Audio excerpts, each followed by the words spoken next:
தொடர்ச்சியாக 12 ஆண்டுகளில் 9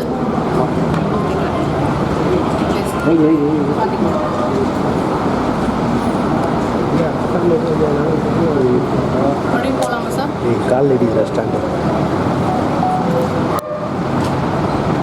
பாரதத்தினுடைய நல்லாட்சியின் சான்றாக தொடர்ச்சியாக தொடர் ஆட்சியாக பாரத பிரதமர் திரு நரேந்திர மோடி அவர்கள் 3வது முறையாக ஆட்சியினை பொறுப்பினை ஏற்ற பிறகு 9வது முறையாக தொடர் நிதி அறிக்கையினை மரியாதைக்குரிய மத்திய நிதி அமைச்சர் திருமதி நிர்மலா சீதாராமன் அவர்கள் இன்று நாட்டு மக்களுக்கு அர்ப்பணம் செய்தார். இந்த பட்ஜெட்டுடைய சாராம்சம் பார்த்தீங்கன்னா 3 கடமைகளை கொண்ட பட்ஜெட்டாக உள்ளது. முதலாவதாக நிலையான பொருளாதாரத்தினை நோக்கி இந்தியாவினை கொண்டு செல்லும் ஸ்டெபிலிட்டி. ஒரு நாட்டினுடைய பொருளாதாரத்தினுடைய ஸ்டெபிலிட்டி பார்த்தீங்கன்னா கிட்டத்தட்ட 12 ஆண்டுகளாக தொடர்ச்சியாக நாட்டினுடைய ஸ்டெபிலிட்டி பார்த்தீங்கன்னா நாட்டினுடைய பொருளாதார வளர்ச்சி நிலையான வளர்ச்சியை கொண்டுள்ளது. அடுத்தபடியாக பார்த்தீங்கன்னா மக்களுடைய விருப்பத்தை பூர்த்தி செய்கின்ற பட்ஜெட்டாக இது அமைந்திருக்கின்றது. அடுத்தபடியாக அனைவரையும் உள்ளடக்கிய வளர்ச்சியாக கொண்டு செல்கின்றது இந்த பட்ஜெட்.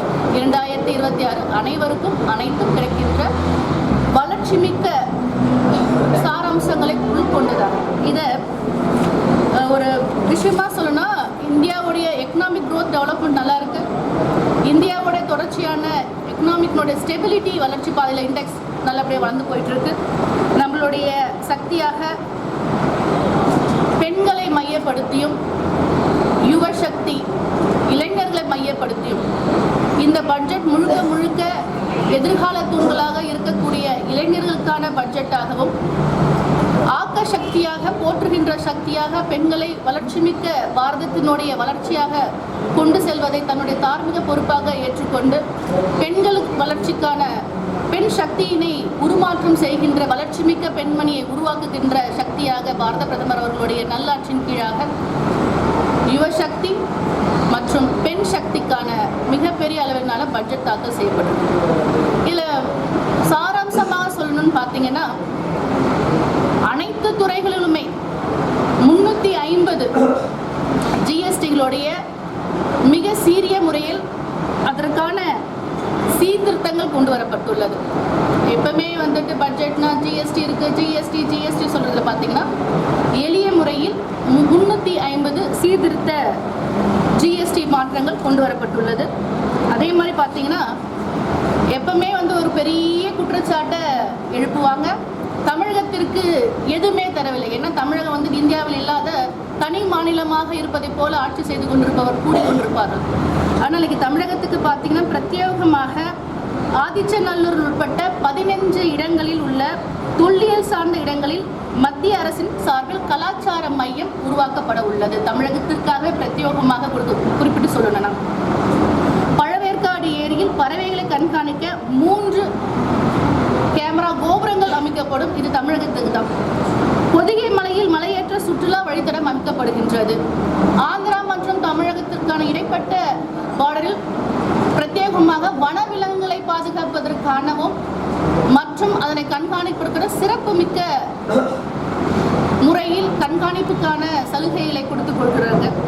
அதே மாதிரி ஒரு நாட்டினுடைய வளர்ச்சி அனைவருக்கும் அனைத்தும் கிடைக்கின்ற போது குறிப்பாக பெண்களுக்கான மாணவிகளுக்காக நாடு முழுக்கும் மாவட்டந்தோறும் பெண்களுக்காக அவங்களுக்கு மகளிர் விடுதி கொண்டு வரப்படும் என்று மிகப்பெரிய அளவில் நமக்கு ஒரு சந்தோஷமாக பெண்களை பாதுகாக்கின்ற விதமாகவும் பெண் பிள்ளைகளை பள்ளியிலோ இல்லை கல்லூரியிலோ படிக்கின்ற பெண் பிள்ளைகளுக்கு பாதுகாப்பு கொடுக்கின்ற ஒரு அற்புதமான ஒரு திட்டத்தினை மத்திய பட்ஜெட்டில் வெளியிடுகிறார்கள். அதே மாதிரி பார்த்தீங்களா கிட்டத்தட்ட 10,000 கோடியில் பயோஃபார்மா கொடுத்துருக்காங்க.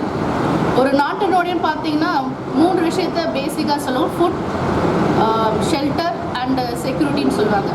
அப்போ பாதுகாப்பிற்குன்னு பார்த்தீங்கன்னா மிகப்பெரிய அளவிலையும் அதே மாதிரி உணவுகளுக்கு சரியான முறையில் பார்த்தீங்கன்னா நம்மளுடைய உள்நாட்டிலே விளைவிக்கின்ற நம்மளுடைய முந்திரி, அதே மாதிரி பாதாம், இதை மாதிரி நல்ல பொருட்களை எல்லாம் மிகப்பெரிய அளவில் ஊக்குவிக்கும் வகையாக நல்ல சிறப்பு சலுகைகளும் கொடுக்கப்பட்டுள்ளது. லித்தியம் பேட்டரியோட விலை வந்துட்டு நமக்கு குறைப்பு கொடுத்துருக்குறாங்க. அதே மாதிரி டிரான்ஸ்போர்ட்டேஷன்ஸ் பார்த்தீங்கன்னா குறிப்பாக அதிவேகத்திற்கான ரயில், குறிப்பாக நம்மளுடைய தமிழகத்திலிருந்தும் ஆந்திராவிற்கும் கர்நாடகாவிற்கும் அதிவேக நவீனமான முறையிலான ஒரு ரயில் கொடுத்துருக்காங்க. ஸோ இது மாதிரி தொடர்ச்சியாக பல்தரப்பட்ட மக்களுக்கும் அதே மாதிரி நம்மளுடைய கால்நடைகளுக்கு சிறப்பு கவனங்கள் கொடுக்கப்பட்டிருக்கிறது. கால்நடைகளுடைய வளர்ச்சியும் அதை பாதுகாப்பையும் அதற்கு உறுதிப்படுத்தும் விதமாக இந்தியாவுடைய கால்நடைகளுக்கான பிரத்யேக கவனம் கொடுத்து பட்ஜெட் ஒதுக்கப்பட்டுள்ளது. இதே மாதிரி பல விதங்கள் கூறிக்கொண்டே போகலாம். நீங்கள் ஏதாவது கேள்வி இருந்தால் சொல்லுங்கள். தங்கம் வெள்ளி விலை கட்டுக்கணக்கான உயர்ந்திருக்கு. சர்வதேச மார்க்கெட்டு பாதிப்பு இந்தியாவை பொறுத்த வரைக்கும் சாதாரண மக்கள் கல்யாணம் இதெல்லாம் தங்கத்தை முக்கியமாக இப்போ மையப்படுத்திருக்காங்க. தங்கம் வெள்ளி விளையாட்டுறதை கட்டுப்படுத்துறக்கோ அது வரிச்சலுகையோ ஏன் பட்ஜெட்டில் அறிவிக்கப்படல? இது இந்தியாவிலே மட்டுமே நியமனம் செய்கின்ற விளைபொருள் கிடையாது தங்கம். இது சர்வதேச நாடுகளின் மூலமாக தங்கத்தினுடைய விலையேற்றமும் குறைவும் நியமனம் செய்யப்படுகின்றதுனால இது கூடுமான வரைக்கும் மக்களுடைய நலனுக்காக இந்த தங்கம் ஆபரணமாக இருந்தாலும் சரி. பட் ஆனால் பார்த்தீங்கன்னா 2 வாரமாக தங்கத்துடைய விலை வீழ்ச்சியடைகிறது நம்மளுடைய பொருளாதாரத்தில் இப்போ சொல்லியிருக்கிறாங்க. தமிழகத்துக்கு புதிய நீர் தேக்கங்கள் எதுவும் அறிவிப்பில்லை. அதான் நீர் தேக்கத்திற்காக மட்டுமே பார்த்தீங்கன்னா மிகப்பெரிய அளவில் நிதி ஒதுக்கப்பட்டிருக்கிறது. அது நம்மளுடைய இந்தியாவில் எல்லா மாநிலங்களுக்கும் ஒதுக்கப்பட்டிருக்கிறதால் இதை நம்மளுடைய மத்தியில் இருக்கின்றவர்கள் கொடுத்தார்கள் என்றதை எப்பவுமே கொடுக்கவில்லை என்று பொய் குற்றச்சாட்டை சொல்கிற தமிழகத்திற்கு முதலமைச்சர் நிதி அறிக்கை பிறகு 3 நாள் அந்தந்த மாநிலத்திற்கு தேவைகளை நேரடியாக எடுத்து போய் நம்மளுடைய மாண்புமிகு பாரத பிரதமர் அவர்களிடத்திலும் நம்மளுடைய நிதி அமைச்சரை சந்தித்தால் நிச்சயமாக கொடுக்கப்படும். மாநிலங்களுக்கு 50% மத்திய அரசு நிதி ஒதுக்குறோன்றாங்க. ஆனால் இவங்க 4.5 இவங்க 1 தான் அது தொடரும் அப்படின்னு அறிவிச்சிருக்காங்க. இது தொடரும்ன்றதுனா நம்ம ஸ்டெபிலிட்டி ஆஃப் நம்மளுடைய வருமானத்திற்கு பொறுத்தும் எது கிடைக்கிறது பற்றி தான் சொல்ல முடியும். ஸோ பணவீக்கத்தை பொறுத்தும் தான் நம்ம சேர்த்து சொல்ல முடியும். வெறும் நம்ம தமிழ்நாட்டிற்கு மட்டும் குறிப்பிட்டு சலுகை கொடுக்கறதுக்கு வாய்ப்பு கிடையாது. இது இந்தியாவுக்கான முழுமையான அனைத்து தரப்பினருக்கும் கொடுக்கின்ற பட்ஜெட். பட்ஜெட்டில் 10,000 கோடி சிறு குறு தொழில்.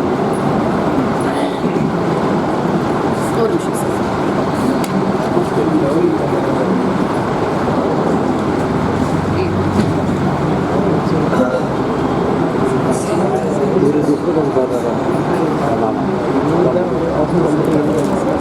உற்பத்தியை அதிகரிக்க புதிய திட்டம் கொண்டு வரப்பட்டுள்ளது.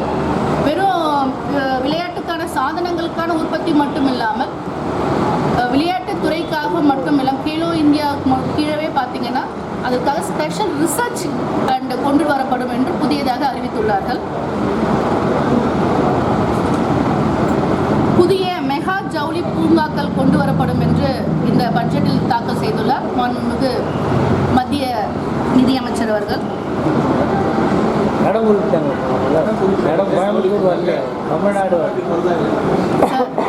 ஜவுளி பூங்கானாவே நீங்க தமிழ்நாடுனாவே கோயம்புத்தூர் தான் சொல்ல போறாங்க.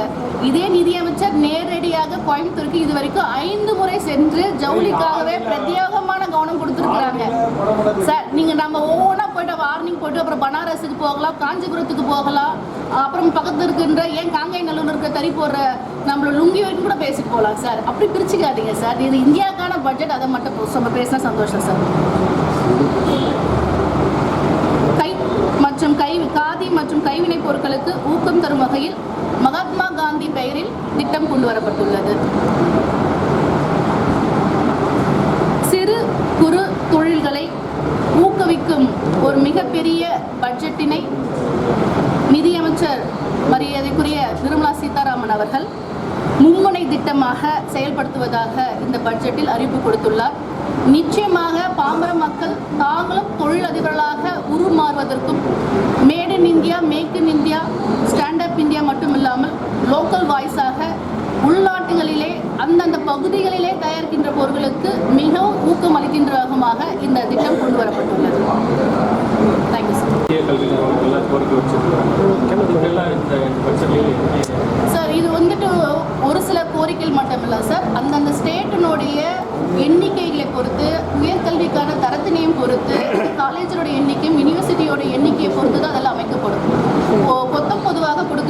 கிடையாது. அதே மாதிரி ஒவ்வொரு காலேஜினுடைய அந்த தரத்தில் அந்த ஆண்டுகளில் மாணவர்களுடைய தேர்ச்சி விகிதத்தை சார்ந்தும் தான் எண்ணிக்கையில் கொடுக்க முடியும் அந்த சீட்ஸ் எல்லாம். ஸோ அதெல்லாமே பின்னாடி கன்சிடரேஷன்ஸ் தேசிய அளவில் மது விலக்கு கொள்கை வந்து வேணுங்கிற மாதிரி அது தேசிய கொள்கையில் தான் இருக்கணுங்கிற மாதிரி சொல்கிறாங்க ஸ்டேட் கவர்மெண்ட்.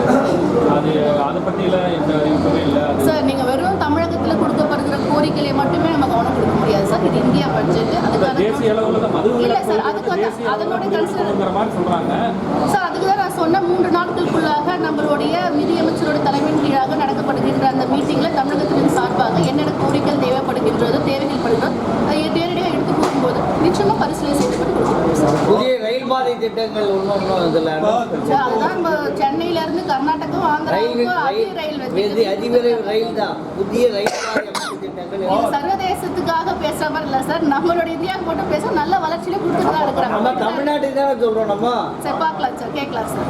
திருப்பத்தூர் வசூலுக்கு போன வாரம் மீட்டிங் போட்டதா எல்லாத்துலேயும் செய்தி வருது. திருப்பத்தூர் வசூல் ஆனால் நிதி பட்ஜெட்டில் ஒதுவாங்கன்னா ரயில்வே அதிகாரி சொன்னாங்க. ஆனால் அதுக்கான சார் இப்போ வாசிக்கப்பட்டு சார் அதே தான் பார்த்தீங்கன்னா டிரான்ஸ்போர்ட்டேஷன்ஸ்க்காகவே தனிப்பட்ட முறையில் சொல்லியிருக்காங்க சார். அதுக்கான டீடைல்ஸ் ஸ்டடீஸ் நம்ம பார்த்து சொல்லலாம் சார். Thank you sir. ஈகோ ஃப்ரெண்ட்லியாகவும் சுற்றுச்சூழலுக்கு மிகப்பெரிய பாதுகாப்பு கொடுக்கின்ற முறையில் பார்த்தீங்கன்னா ஈகோ ஃப்ரெண்ட்லியான பைக்ஸ்க்காக அது எதை சார்ந்து இயக்கப்படுகிறது என்றால் முழுமையாக லித்தியம் பேட்டரியின் மூலமாக. ஸோ இந்த லித்தியம் பேட்டரிக்கு முழுமையான டாக்ஸேஷன் ஃப்ரீ கொடுத்துருக்காங்க. இது மிகவும் பாமர மக்களிருந்து சுற்றுச்சூழலை பாதுகாக்கின்ற விதமாக அமைக்கின்ற ஒரு சிறப்பான சலுகைக்கான பாமர மக்களுக்கு போய் சேர்கின்ற சிறப்பான சலுகையாகும். அதே மாதிரி பார்த்தீங்கன்னா விவசாய பெரும் குடிமக்களுக்கான மிகப்பெரிய அளவில் அனைத்து திட்டங்களுமே வந்துட்டு ஊக்குவிக்கும் விதமாக நிறைய திட்டங்களை கொடுத்துருக்குது. வரவேற்பு தகுந்த நிகழ்ச்சியாக நாள்பட்ட 17 வகையான நோய்களுக்கு அதனுடைய மருத்துவத்திற்கு ஃப்ரீ டாக்ஸேஷன் கொடுத்துருக்காங்க. நாள்பட்ட கிட்டத்தட்ட 17 வகையான நோய்களுக்கான ஃப்ரீ டாக்ஸேஷன் நம்ம கொடுத்துருக்காங்க. அதில் குறிப்பிட்டு சொல்லணும், கேன்சருக்கான மையமாக உற்பத்தி செய்கின்ற அந்த மூலப்பொருளுக்கான பொருட்களுக்கும் மற்றும் அதனுடைய மருத்துவத்திற்கும் நம்மளுடைய ஃப்ரீ டாக்ஸேஷன் கொடுத்துருப்பது. ஸோ ஒரு சுத்தமான இந்தியா மட்டும் இல்லாமல் நோயற்ற வாழ்வை கொடுக்கின்ற இந்தியாவை முன்னிலைப்படுத்தும் விதமாக இந்த திட்டத்தை பாமர மக்களாகிய நாங்கள் பார்க்கிறோம்.